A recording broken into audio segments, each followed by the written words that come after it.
எடுத்துக்காட்டு 2.5 கீழ்காணும் தசம எண்களை p/q வடிவில் மாற்றுக.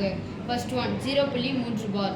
Second one 2.124 bar. Third one 0.45 bar. Fourth one 0.568 bar. Thank you.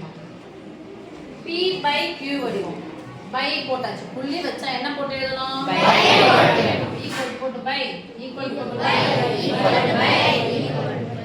Okay yes miss. புள்ளி பார் எல்லாத்தையும் மாத்துங்க. இருக்கிற முழு எண் மட்டும் சொல்லுங்க. எத்தனை நம்பர் மேல கோடு போட்டுக்குது? கோடு போடலனா 0 போடுவோம். கோடு போட்டுருந்தா அவ்வளவுதான் 0 போடு. கோடு போட்டுக்குது அப்படி போடு. எத்தனை நம்பர் மேல கோடு போட்டுக்குது?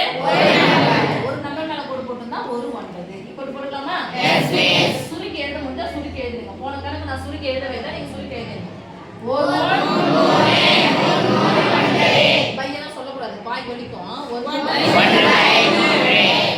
அடுத்து ரெண்டாவது கணக்கு போலாம். புள்ளி வச்சாச்சு. பை புள்ளி பார் எல்லாத்தையும் மறந்துடுங்க. நம்பர் சொல்லுங்க. பை எத்தனை நம்பர் மேல கோடு போட்டுக்குது? கோடு போட்டுனா எத்தனை நம்பர் மேல கோடு போடுது? அத்தனை தான் நம்பர் போடணும். எத்தனை 9 போடணும்? 1 2 3 பார்க்கணும். முழு எண் மேல கோடு இல்ல. அப்ப மிஸ் ஒரு நம்பர் மேல கோடு இல்ல, நான் 0 போட்டுக்கலாமானா போட கூடாது. புள்ளிக்கு அப்புறமா மட்டும் பார்த்தா போதும். ஓகேவா? புள்ளிக்கு அப்புறமா மட்டும் பார் எத்தனை நம்பர் மேல கோடு போடுதோ அத்தனை 9 போடுது. கோடு போடாத நம்பர் எதனா இருந்துச்சுன்னா இப்போ ஒரு நம்பர் மேல கோடு போடனா ஒரு 0 பின்னாடி சேர்த்து. எப்போ புள்ளிக்கு ரைட் சைடு. புள்ளிக்கு ரைட் சைடு. இப்போ மிஸ் இப்போ பார் போட்டா எது ஆன்சர் முடிச்சா இல்ல. முழு எண் என்ன இருக்கு? 2. அந்த 2 என்ன பண்ண சமயம் கோடு போடாத நம்பர் என்ன பண்ணனும்? கழிக்கணும். 2 மேல கழிக்கணும். தொகுதியில இருந்து கழிக்கணும், பகுதியில கழிக்கணும். கடைசி நம்பர்ல இருந்து கடைசி நம்பர் கழிச்சிடணும். 4ல இருந்து 2 போனா 2. என்ன பண்ணனும்? 2399. மூன்றாம் வாய்ப்பெல்லாம் வருதான்னு பாருங்க. ஏன்னா 3னுடைய மடங்கு தான் இது. 3னுடைய மடங்கா இது கேன்சல் ஆகும்னா இலக்கங்களின் கூடுதல் 3 6 9ன்னு வரும். 2 கூட 2 கூட்டினா 4, 4 கூட 2 கூட்டினா 6, 6 1 7 வரல. மூணாம் வாய்ப்பு வரவே அதோட விட்டு. புள்ளி வச்சானா போட்டு சொல்லிட்டாங்க. பை ஈக்குவல் நேரா பை போட்டனா எஸ் மிஸ்.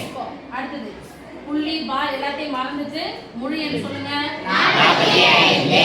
45. எத்தனை நம்பர் மேல கோடு போடுறாங்க? புள்ளிக்கு அப்புறமா தான் பார்க்கணும். எத்தனை நம்பர் மேல கோடு போடணும் அத்தனை நம்பர். ஒரு நம்பர் மேல ஒரு 9 போட்டுக்கோங்க. ஒரு எண் மேல புள்ளிக்கு அப்புறம் கோடு போடலாம். அது வேற என்ன செய்யணும்? 0. மிஸ் அவ்வளவுதானா? இல்ல.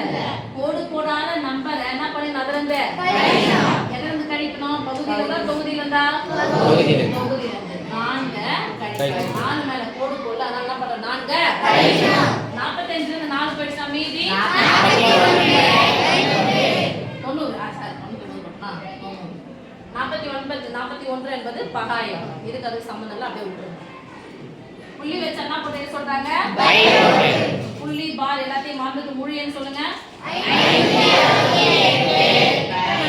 எத்தனை நம்பர் மேல கோடு போட்டுறாங்க? 2 நம்பர் மேல கோடு போட்டுருந்தா எத்தனை 9 போடணும்? எத்தனை நம்பர் மேல கோடு போடணும் புள்ளிக்கு அப்புறம்? ஒரு நம்பர்னா ஒரு 0. சரி, இன்னொரு என்ன எக்ஸ்ட்ரா செய்யணும்? கோடு போடாத நம்பர் என்ன பண்ணணும்? அது வந்து கழிக்கணும். பகுதியில தொகுதியில. அப்போ 5 என்ன பண்ண போறோம்? கழிக்க போறோம். கடைசி நம்பர் கழிச்சலாமா? Yes miss. 8ல இருந்து 5 கழிச்சா 3.